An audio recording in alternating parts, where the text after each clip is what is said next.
Well, folks, looks like we have some perverts here believing it's the children's right to choose.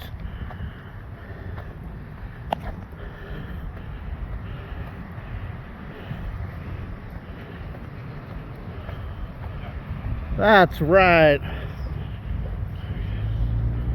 That's right. So I take it it's pretty self-explanatory how you all feel about AB 1955. Well, thank you guys for your support. You know, I appreciate this. What is your opinions besides what you're holding on your sign here? Would you like to have some unbiased media, you know, take down your comments? I'm with Parents Right to Know, the Facebook group. I don't know if any of you are a part of that or not, but hit us up if you'd like to do an interview some other time about your opinions on this subject, because, you know, Robert Suma allegedly has an 8-year and 12-year-old at home in transition, which might explain some of his bias reporting in the Appeal Democrat. So you guys have a good night, and thank you, and we'll see you in there, and thank you for all of your courage and integrity.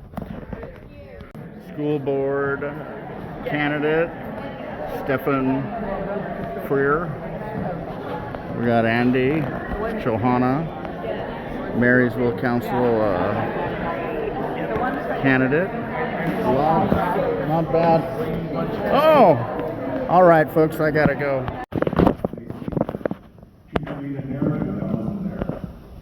They have labeled me as having phobias of certain classes of people.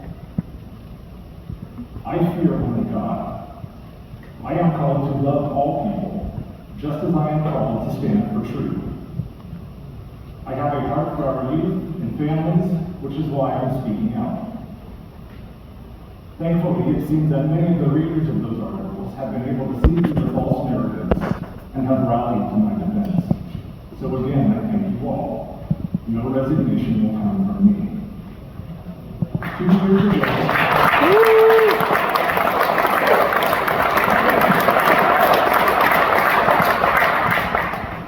2 years ago, through a lot of prayer and reflection, I decided to run for this seat. I don't come from a background of academics like the majority of this board. I'm simply a husband and a father. A father who will give anything to make sure my family and the kids and families in this community are safe and whole. I ran my campaign on very specific things and with choice words. My intent and my faith was known from the beginning. It was in my campaign video, and it was included on various signs I put up in my area, protecting their innocence. Our children are called dependents because they depend on adults to protect them and guide them. They are not yet equipped to make very adult, life-altering decisions. This is a simple and age-old concept. I made it known that I disagree with California's direction and the overreach we saw in the past. That's it. I felt that was needed today, and I wasn't the only one. We had an election, I didn't run unopposed, and here I sit.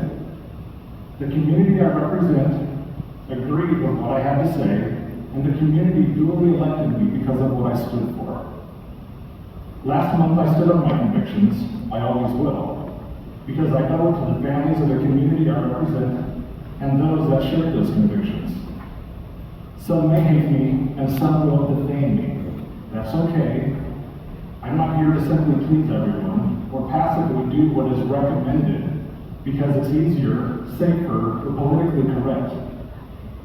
Anyone can sit up here and do that. And forget the politics. I have no political aspirations. I didn't even have school board aspirations until I saw a need. Some even took offense that I had the gall to bring up my faith in a public setting. There is some misplaced belief that because I may mention my faith in Jesus Christ, that it is somehow seeping into the classrooms and indoctrinating unbelievers. That simply isn't true. I'm not evangelizing the classrooms. If anyone wants to talk to me and find out more about my faith, they are more than welcome to contact me directly. But I will say that the good Lord has saw fit to bless me with a strong will, a sharp tongue, and a mind that continually asks why.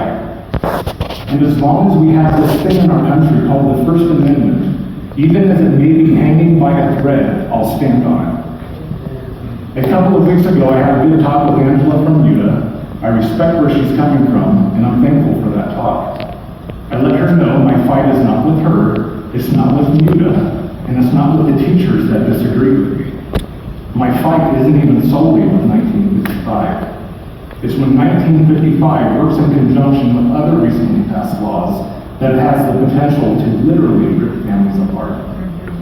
My fight is against the growing mental health crisis among our youth, and how negative emotions have been placated instead of met with reason, logic, and boundaries. We're witnessing the effects of this in our classrooms and campuses with discipline and academic performance.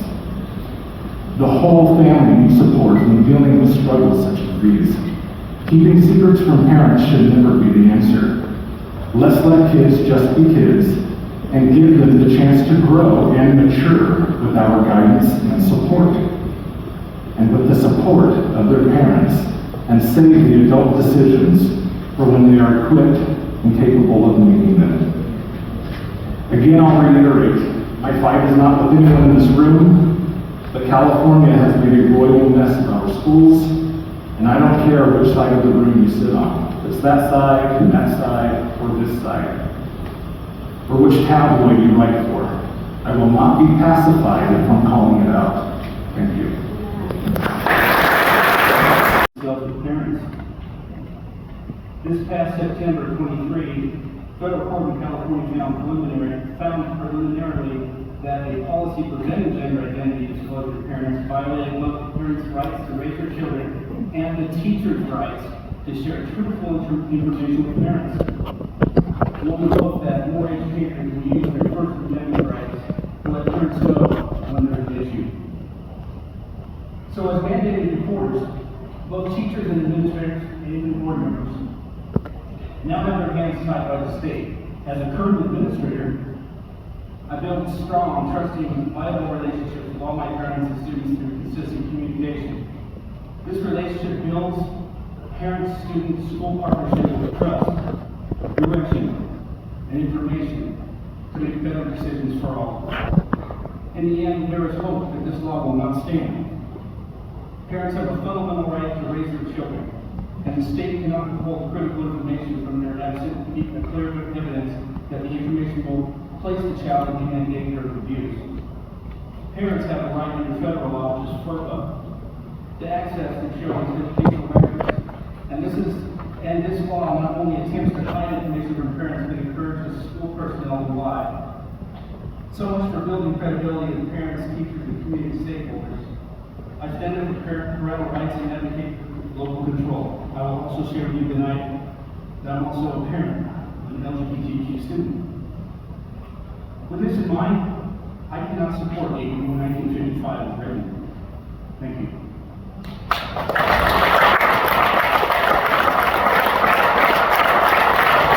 Thank you all for coming.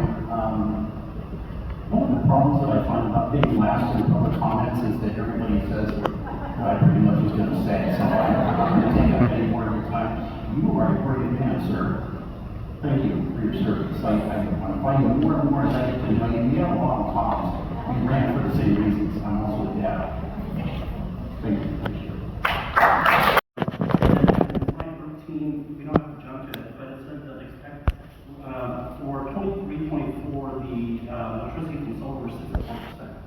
So Cut out PG&E from every home and save money and make money like the school district is. And if you look at the 24, it's not a ratio of 64% for the savings, right?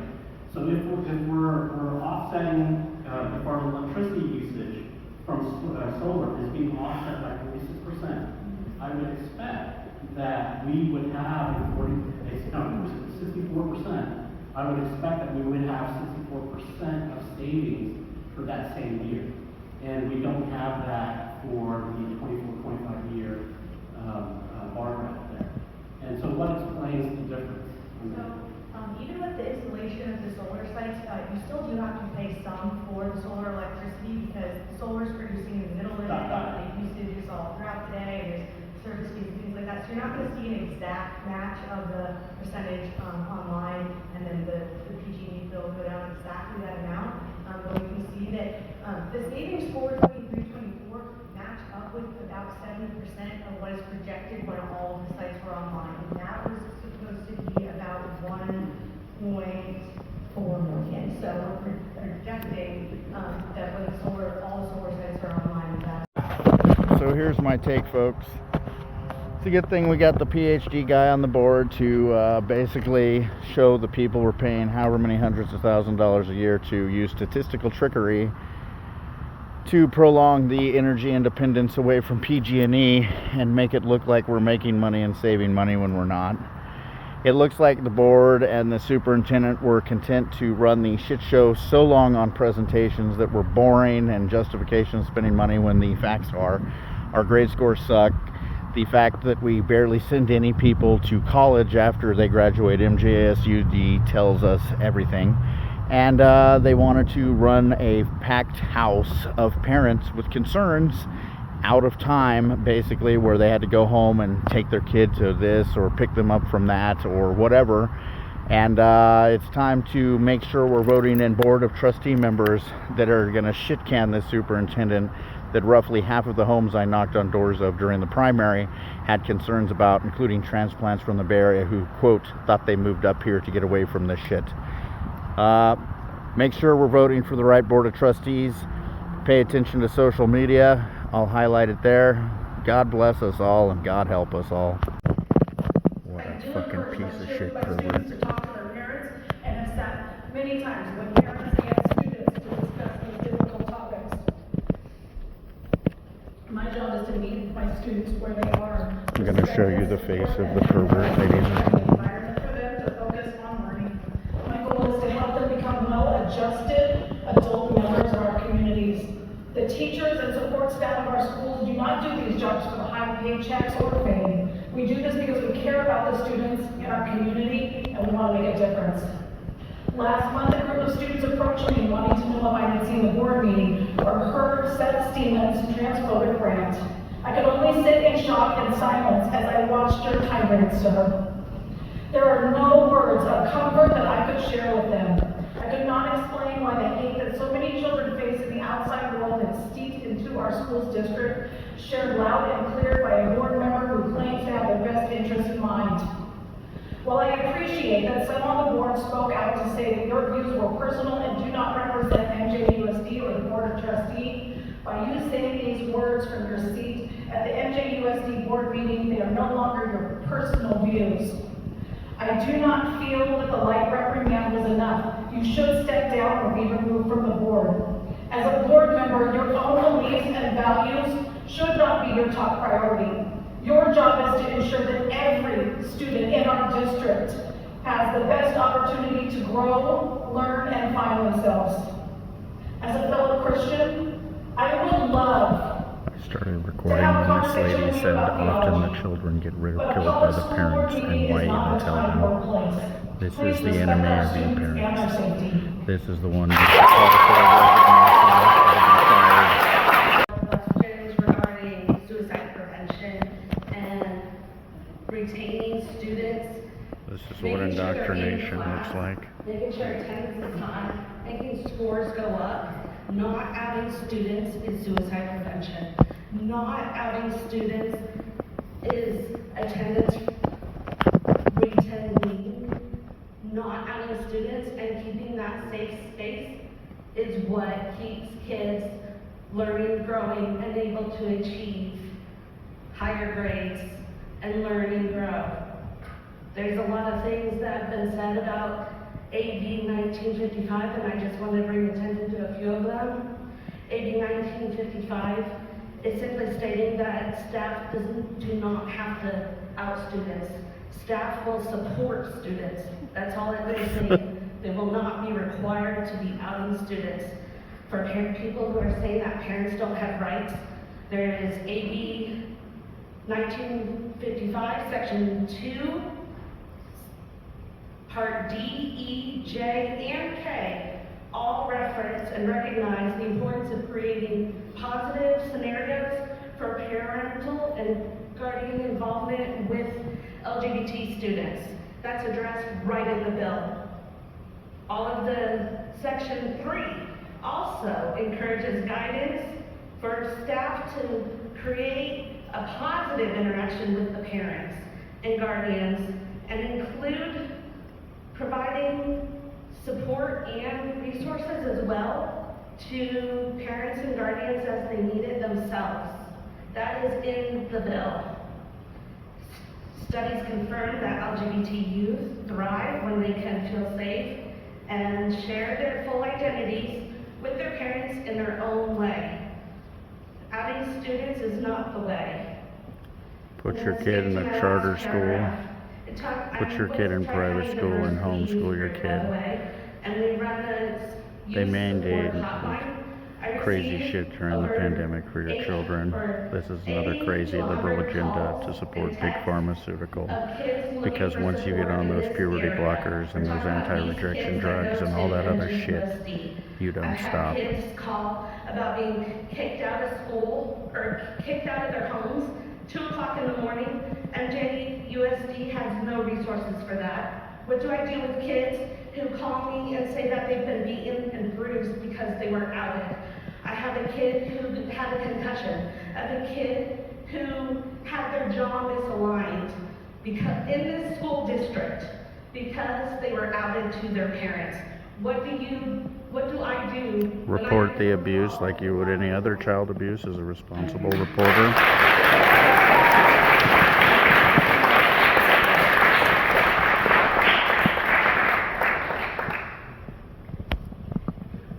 District shall not enact a rule that would require an employee to disclose any information related to the pupil's consent. That was a bill in Sacramento that passed, and that will be law in January. FERPA, Family Educational Rights and Privacy Act, is a federal law that gives parents the right to have access to their children's educational records and the congressional records. It states very clearly that parents need access to this kind of information to protect the interests of their children. Neither FERPA nor the California or federal constitution designate a child's right to privacy from their parents. This bill directly conflicts with federal law. When a state law and federal law are in direct conflict, the federal law wins. Meaning parents have a constitutional right to know everything that pertains to their child. Keeping secrets from parents cuts off parents from their children regarding a critical aspect of their mental health, and it increases risk of suicide. So there's both. We need to pay attention to both ends. And give that this scenario has already suffered legal defeat in court already because of its unconstitutionality. Then why continue to push this? The National Institute of Health states that a caring, supportive family structure plays a vital role in raising a healthy child both mentally and physically. It also goes on to state that this is the same with elderly and patients with an addiction. Their successful outcome is much higher with the family involved and the parents. Scientifically proven research goes against AB 1955, keeping secrets from parents. Scientifically proven already. Schools need to focus on academic success, writing, reading, and math that the Department of Education has completely failed, and stop focusing on children's gender identity. We are not against the LGBTQ. We have nothing against them and what they practice in their home. This has to do with parental rights. There's two sides of this. Parents need to be involved. It's already proven that it helps, it benefits. They came here with their parents are supporting them. Why can't we be involved and know everything about what is happening with our children and not allowing the school, the government, to take control and to take our rights away? Estoy aquí representando todas las mamás latinas que piensan que no tienen una voz. Estoy aquí para dejar a todos saber que nosotras mamás estamos en contra, los secretos estamos en contra.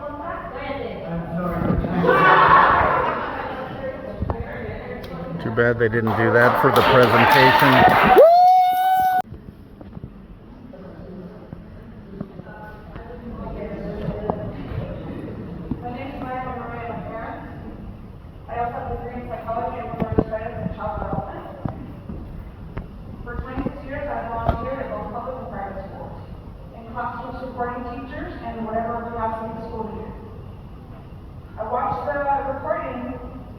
last meeting, I'm here to speak against the developmentally inappropriate programs that are being brought to our schools. And also to let parents know that California state law allows you to opt out of certain curricula if you know the right district.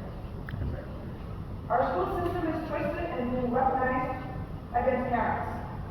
Ironically, those who say that this is about the well-being of the kids are the same ones seeking to confuse, influence, and brainwash them. When Dr. Cohen said, I think that's her name, parents should come see what we see and hear what we hear and what we have to deal with. Well, I've been there and done that. And I know that you would not have to deal with those things if schools just stuck to their core subjects. Amen. Reading, writing, math, science. The public education system has been under control of the government, administration, teacher unions for years. And we have dropped not only academically, but we are now dealing with emotional and social problems that we have never seen before, and it's all thanks to your social emotional learning programs. While I know there are wonderful educators, it is also the schools that have created these problems. And it begins with you guys, the union, the radicalization of young teachers, and time again of great educators that really want to teach and want the well-being of our children. Even some of our good teachers who believe they are helping our children are unaware that they themselves have been indoctrinated. It is clear that some teachers and administrators, and perhaps everyone whose salaries and benefits depend on these programs, don't give a damn about our children. You must focus on teaching and not peddling your personal agendas for job security. You are not hired to plant ideas in our children's heads, but rather to teach critical thinking and core subjects. I will remind you that these are our children. Do as you wish with yours when you have them, on your time, on your money. However, this obsession with DEI, CRT must stop. Personal agendas have no place in school. I thank God that there's at least one board member with decency and common sense. Thank you.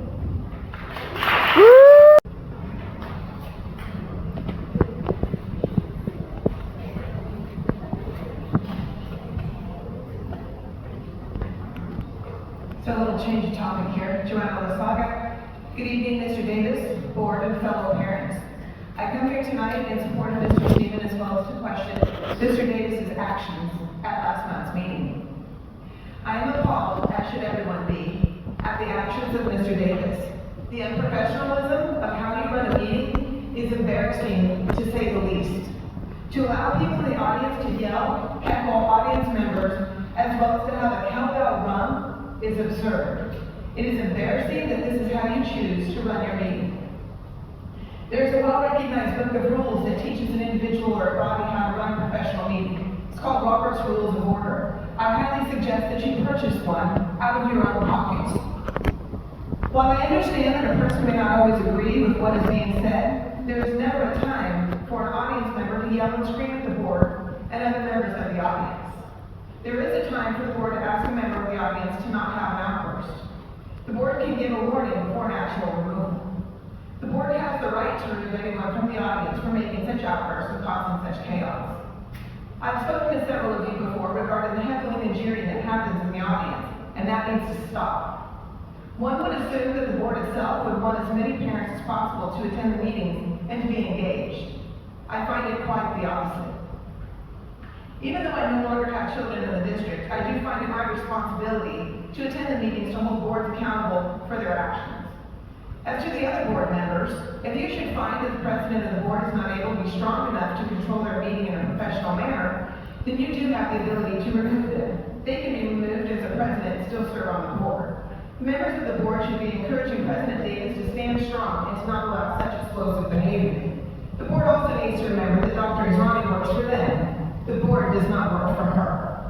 While we are asking our children to behave in the classroom, what example are the teachers setting for the children when they see a teacher acting in that chaotic manner? Not Now, I do not always agree with what Ms. Spiegel and the teachers have to say, but I wholeheartedly agree, if you want to come up, Angela, I wholeheartedly agree with Ms. Spiegel, with the teachers, the parents, and the taxpayers, with the fact that Dr. Asmani, it's time for you to go. Amen. It's time for you to submit your resignation papers and do what is best for MJUSD. It is time for you to do the right thing. You've already stated that you are old and that you are doing your best. Well, your best is not good enough anymore. And it's time for you to step down, and I would wait for your resignation tonight. Woo! Yeah! Truth! Being adjourned by the old geezer that needs to go to. So in closing, the dog and pony show went on long enough that basically about 80% of the parents who wanted to speak their mind left. They did every presentation to show us how they're wasting money. They're showing improvement, but the test scores and the statistics that are important, like kids going on to college and graduating, they still suck. So, in closing, basically it's about the money.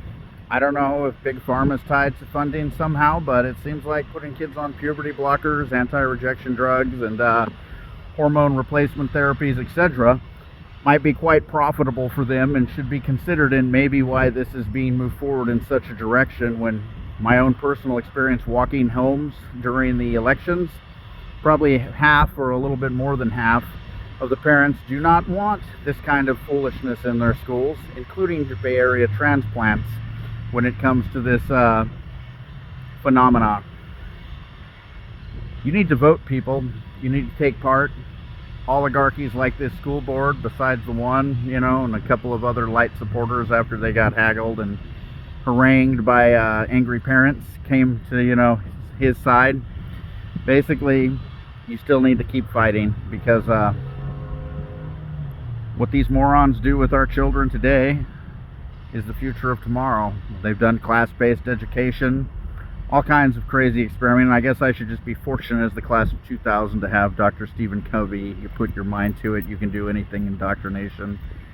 They've been indoctrinating your kids for a long time, at least as long as the Board of Education's been around. Good night. So let's finish in closing. So, I don't know how many of you have LGBTQ plus friends, but I can tell you, when I was avoiding the clot shot during the pandemic and working at Amazon, I made quite a few, including some furries that, I didn't even know what that was, to be very honest, until working at Amazon, just like pegging and some other stuff this community would educate me on, whether I kind of wanted to know it or not, really. I mean, I don't look down on them. I'm a non-judgmental person for the most part, unless you're a public elected official or a public employee.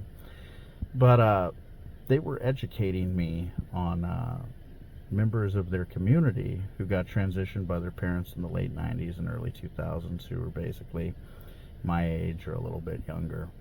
And those people hate their parents because they were transitioned too young. They didn't have enough material to take a penis and turn it into a vagina, or basically their body didn't mature right because of the hormones and puberty blockers and this and that, so where they kind of stayed like more of a petite size and stuff.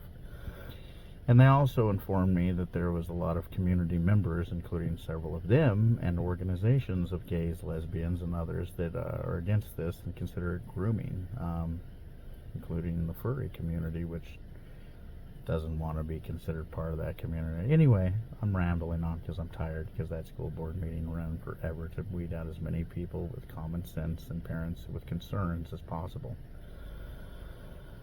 But do your research. Transitioning these kids at a young age may make them hate, not only the parents, but the people involved who should have no say really in anything the kid's doing except learning reading, writing, science, and math. God bless us all, and good luck to us all. Pray. Vote out people who don't stand with your way of believing that there's a parent's right to be informed, and there's a Constitution, and vote them out. Make the new board fire Dr. Amani or whatever her name is, if enough of you, based on my door knocking, don't want her there. It's really your only option unless you go with a charter or a private school or a homeschooling co-op or something like that.